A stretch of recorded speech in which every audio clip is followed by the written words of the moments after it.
Welcome to eBuilder University's on-demand video training. If you would like to learn more about additional training opportunities, please contact your account manager. Now let's jump into Bluebeam and eBuilder. There's two areas where you'll actually see the integration show up inside of eBuilder. One is you'll get a Bluebeam Studio link within the Documents module, which is great, but probably more importantly, and probably where you'll see it from a use case perspective, where most people will use it is basically on the Attached Files or Attached Documents tab within other places in eBuilder. Mostly, obviously processes will be a key area, but it'll show up anywhere, processes, forms, even, projects, and so on and so forth, everywhere where you got the Attached Documents tab. And so if you've got a standard process, basically at some point you have, maybe it's for some sort of design review process, somebody on one of the earliest steps will attach documents to that process, and then at some point during that process they'll basically kick off a new Bluebeam Studio session for people to review those PDFs. So you'll have the list of PDFs here, you'll select them from the list, hit Bluebeam Studio, and you'll create the session just like we saw in the demonstration there. So I know we went through the screens quick on the little video, so let's go through them again one at a time here so you can take a better look at what we're actually seeing. So for new, there's two tabs, basically creating a new session as well as opening existing sessions on the My Sessions tab. So we'll focus on the new session tab for now. Like I said, this is all just basic information to pass to Bluebeam to create a session. These are all sort of the default settings. So you have to give it a session name. For the most part, most people will just leave the session permissions default. Like I said, they're default on the Bluebeam side as well.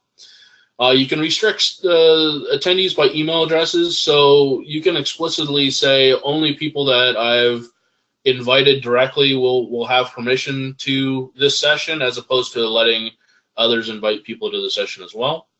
And then session expiration. This is kind of interesting. So if you've got a process that revolves around, hey, everybody's got to get their comments in by a certain point in time, and you basically want to collect all the comments before that point in time, you'll set an expiration for the session. Keep in mind that this just sets a time where people can actually edit the session. It doesn't actually do the finalized process for you.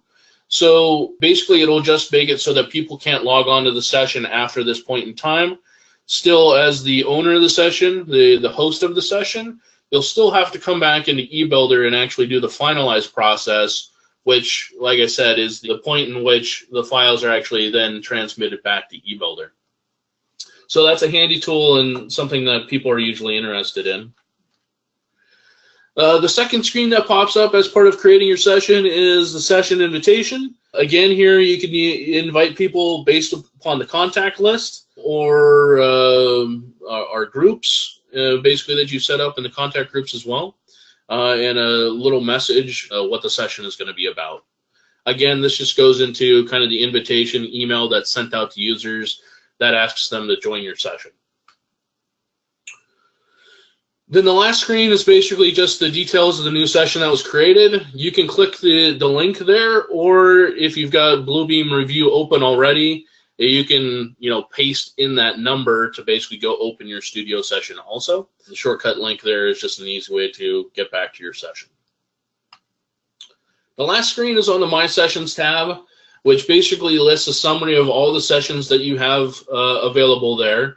If for some reason you wanted to add more files to your session, there's a link here to add more files. If there's more users that you wanted to invite to the session, you can go ahead and use Invite Users to get back to that screen. Or when you're ready to be done and version the files back to eBuilder, you select from the list and then choose Finalize Session, and that's what triggers the session to close on the Bluebeam side and sends the files back to eBuilder. This is what the invitation email looks like that a user will be sent when they're invited to a session. Basically, it's just got a shortcut to the session, so they can click on that to jump to it directly, the description that you entered, and If they don't already have Bluebeam Review, which is the licensed desktop software, or Bluebeam View, which is their free viewer, they can go ahead and there's links to download those there, and they can go ahead and participate in the session. Basically, all you're seeing right now is selecting a file, clicking the Bluebeam Studio link from Documents, and it pops up a form with some basic information. This is all just pass-through information to pass over to Bluebeam to create a session within Bluebeam Studio. Then once you've created the session, you can invite people to that session. It's pulling from the contact list inside of eBuilder. You can use individual users or contact groups. And then once a session is created, you'll see there's a session ID for it and a hyperlink that actually jumps you into Bluebeam. Now, when your Bluebeam Studio session starts, you'll notice over on the right-hand panel, you'll see the list of attendees there. You'll also see the documents that were brought into the session. Those will be listed there as well. And just for this example, I'm going to keep it very simple. Just going to go in, add a markup to a room with a tag on it. Just keep it really basic. And then when I'm done with my markups, again, there would be multiple people reviewing in a normal scenario.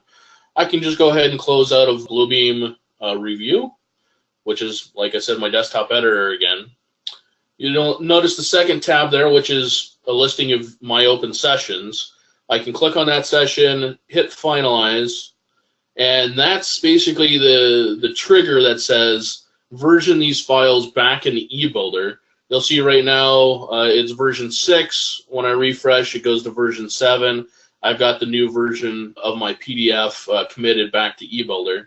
Whether you're using the default viewer for being able to see the markups, or you're using Bluebeam for it, you'll still be able to see those and have all the information.